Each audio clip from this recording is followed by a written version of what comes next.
नमस्कार, मैं हूं आपके साथ पूर्णिमा मिश्रा। हमारे खास प्रोग्राम क्या कहते हैं नरेंद्र मोदी में आज आपको सुनवाएंगे पीएम मोदी का वो ऐतिहासिक भाषण जो उन्होंने 11 जून 2013 को गुजरात के गांधीनगर में दिया।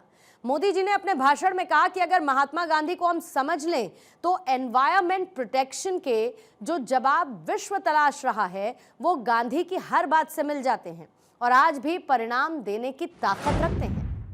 मैं पूरे कन्विक्शन के साथ कहता हूं,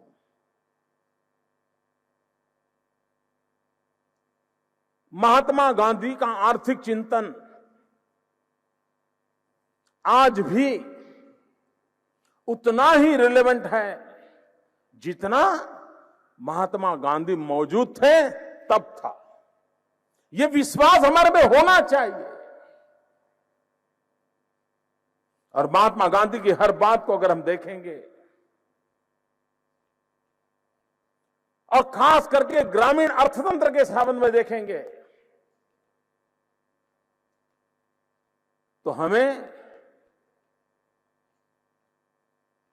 आने वाले कुछ सालों तक तो, कुछ दशकों तक तो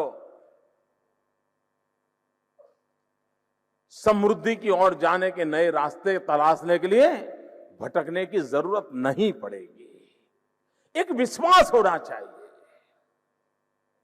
लेकिन जिनके भीतर खुद पर भरोसा नहीं होता है, खुद पे विश्वास नहीं होता है, वो औरों को भरोसा क्या दे सकते हैं।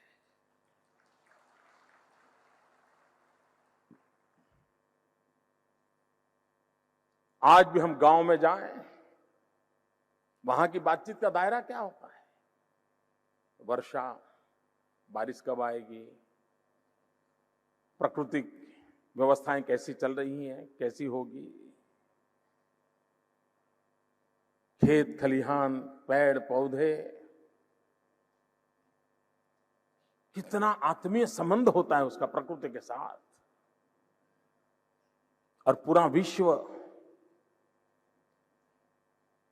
ग्लोबल वार्मिंग से जब जूझ रहा है, अगर गांधी को हम समझ लें तो ग्लोबल वार्मिंग के भी सारे जवाब, एनवायरमेंट प्रोटेक्शन के सारे जवाब गांधी की हर बात से मिल जाते हैं जो विश्व तलाश रहा है।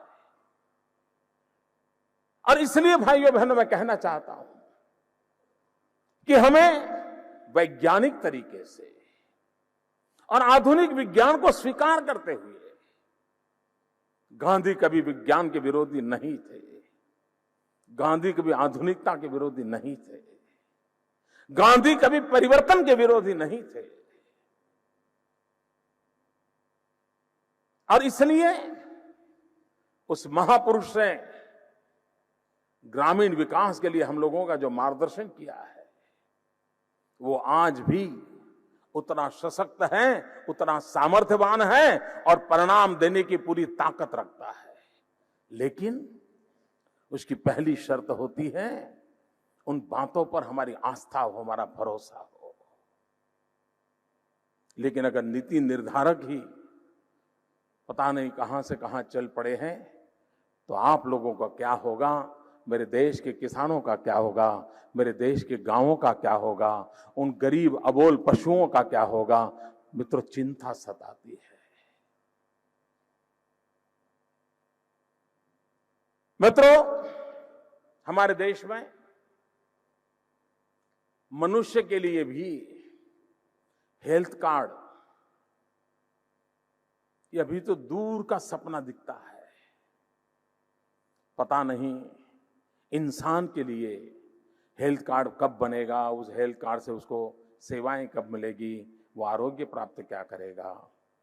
कई नए नए विचार आते रहते हैं, नई नई टेक्नोलॉजी, ये विषय अभी फाइलों में चल ही रहा है। मित्रों, आज मुझे गर्व से कहना है कि हमने एक बीड़ा उठाया है और हम कोशिश कर रहे हैं कि हमारे गांव के अंदर किसानों के पास जो पशु हैं, पशुपालक के जो पशु हैं, उन सबका हम हेल्थ कार्ड बनाएं।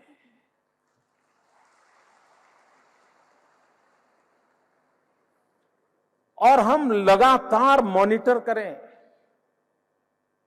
अगर हम चाहें कि पशु के आरोग्य की परवाह न करे, जब तक देता रहे, दूध निकालते चले, मर जाए तो फिर वो जाने, उसका नसीब जाने। तो मित्रों, स्थितियां बदलती नहीं है।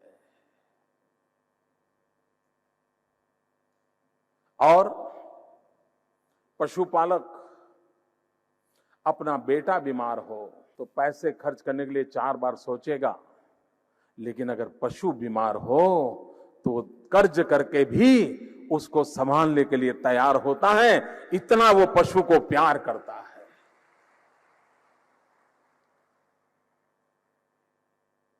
मित्रों, ये जो उसके संस्कारों में है, वो एक हमारी बहुत बड़ी पूंजी है। उस पूंजी को कैसे आगे लगाया जा रहा है? भाइयों बहनों, हमने पिछले कुछ वर्षों से गुजरात में पशु आरोग्य मेला, ये अभियान चलाया है। हजारों की तादाद में हमने पशु आरोग्य मेले किए हैं। हमारे देश में भूतकाल में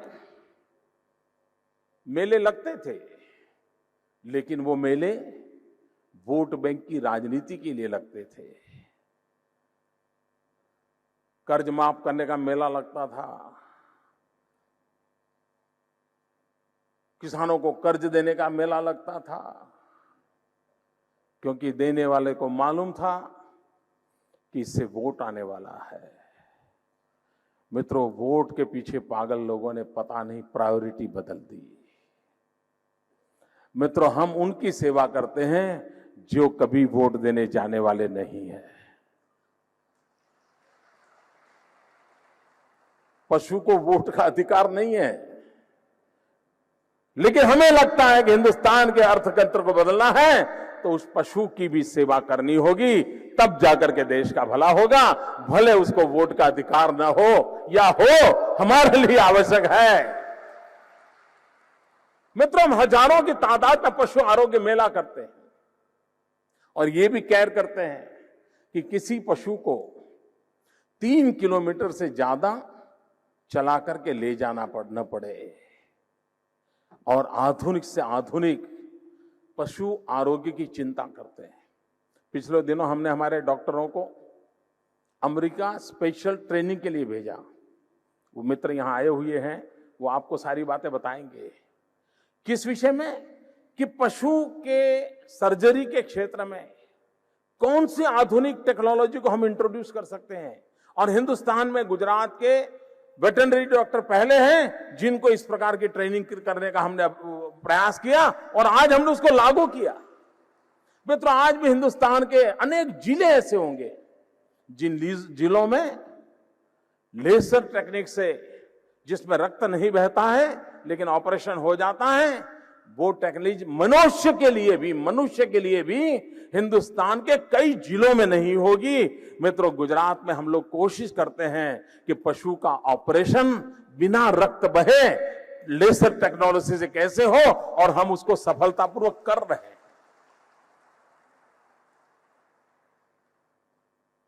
मित्रों, पशु के आरोग्य की जब चिंता करते हैं तब हमारे यहां आज भी कई प्रदेश ऐसे हैं कि जहां मनुष्य के नेत्रमणि के ऑपरेशन के लिए चैरिटेबल ट्रस्ट एनजीओ कैंप लगाते हैं। अनेक अनेक राज्यों से वहां डॉक्टर सेवा के लिए जाते हैं। हमारे यहां मेरे गांव में ही हमारे डॉक्टर द्वारकादास जोशी, डॉक्टर वसंत भाई परीख, डॉक्टर मिहिर जोशी, ये बहुत ही डेडिकेटेड रहे। वो हिंदुस्तान के गरीब गरीब राज्यों में जाते थे, नेत्र यज्ञ लगाते थे और लोगों के कैटरेक्ट ऑपरेशन का काम करते थे, सालों तक करते थे, डॉक्टरों को सेवा के लिए ले जाते थे। हिंदुस्तान में आज भी कई ऐसे नागरिक होंगे जिनकी आंखों में दिखना बंद हो गया होगा, लेकिन बेचारे को कैटरेक्ट ऑपरेशन नसीब नहीं हुआ होगा।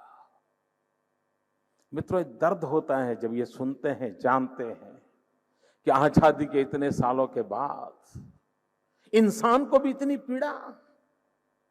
मित्रों, ये दर्द एक बात है, लेकिन हमने गुजरात में एक प्रयोग किया और भाइयों बहनों, आपको जानकर के हैरानी होगी, आनंद भी होगा, आश्चर्य भी होगा।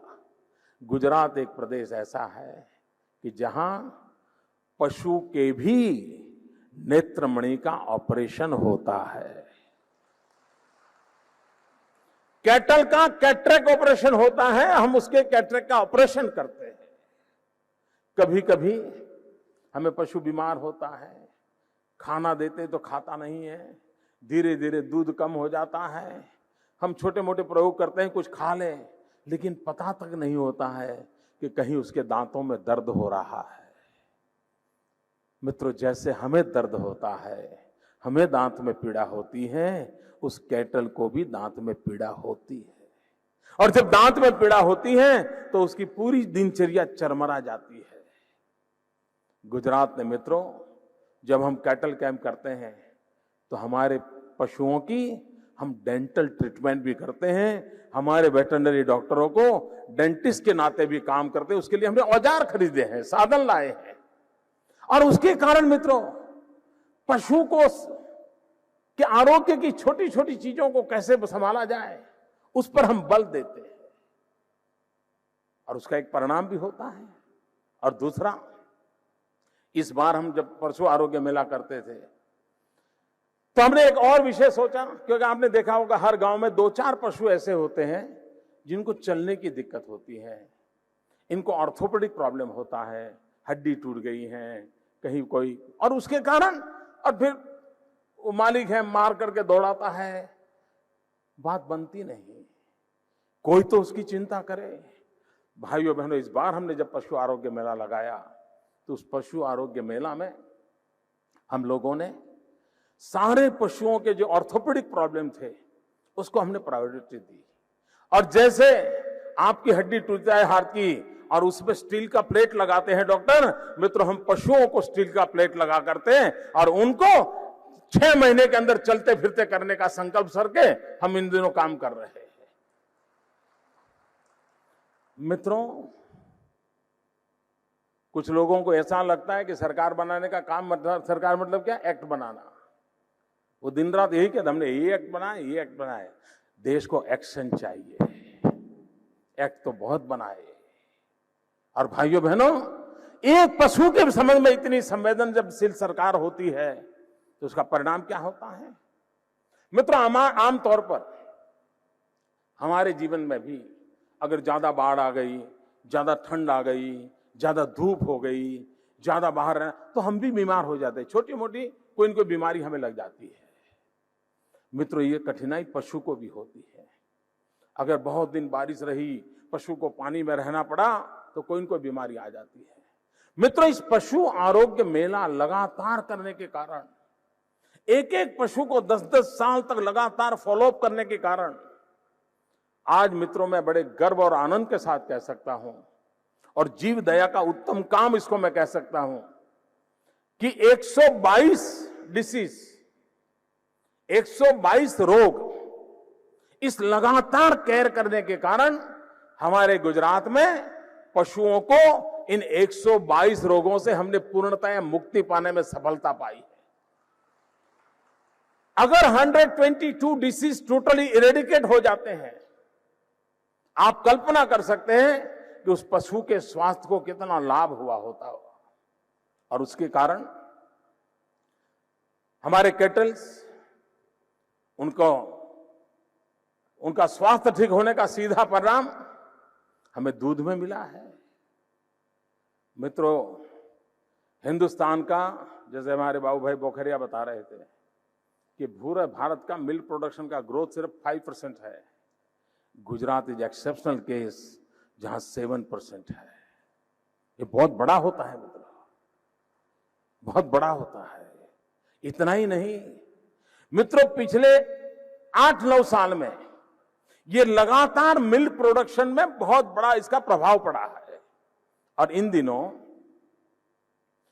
हमारे मिल्क प्रोडक्शन में इंक्रीज करीब 65% से ऊपर गया है। 65% से ऊपर इंक्रीज हुआ है। मित्रों, ये पैसा सीधा सीधा गांव में जाता है, किसान के घर में जाता है।